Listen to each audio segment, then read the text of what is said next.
Wat baie belangrik is wanneer ons na 'n bil kyk, dan begin ons op 'n spesifieke punt om na die bil te kyk. As ons na hierdie bil kyk, heel eerste, kan julle sien dat hy 'n baie lekker breë kop in hom.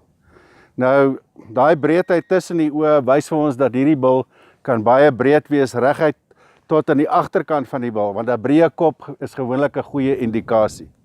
Die volgende punt wat baie belangrik is om na te kyk is na die bil se bek. Het hy 'n ordentlike bek om te kan vreet.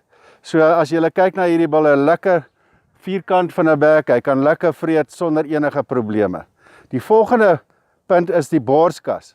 As jy kyk na die borskas hier voor, gaan jy sien hy het geweldig baie vleis in die borskas.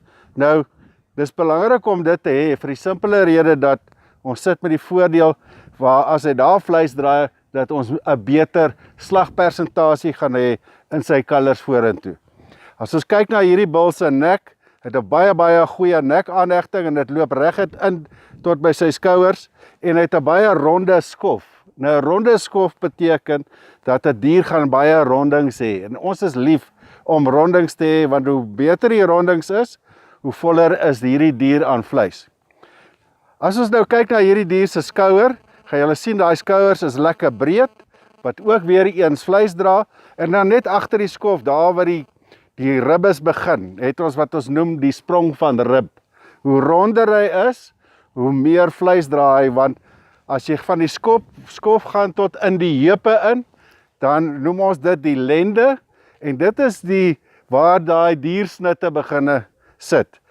In die voorkant het ons wat ons noem wing ribs, en as hy agtertoe gaan, tot daar by die heupe is waar jou teebene.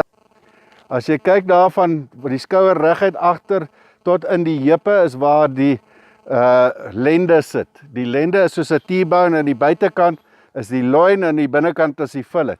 Aan die agterkant hierso van daai loin is waar die teebene sit. Nou hoe ronder die dier is, hoe beter is daai T-bone, hoe meer vleis dra ons, hoe beter is die slagpersentasie. Die volgende punt gaan oor van die heupe tot by die sitbene. Nou sitbene is waar jy sou normaalweg gesit het. Kan jy sien van die heupe tot daar agter is hy baie vol, beteken dat hy baie vleis dra. Dis waar die rums van 'n dier is. Net onderkant daai geskrewe gedeelte, as jy sien, is daar so 'n knop, en daai knop is wat ons noem die skilpadspier. Hoe meer prominent daai skilpadspier is, hoe beter is die buiteduie en die binneduie van die dier. So as ons nou hier kyk, kan jy sien, hy het baie goeie rondings agtertoe, of ondertoe, wat beteken, hy is baie mooi vol in vleis. Die bil is lekker breed, so sy binne en buiteduie is albei vol, beteken hierdie bil gaan vir ons 'n baie goeie teelbil.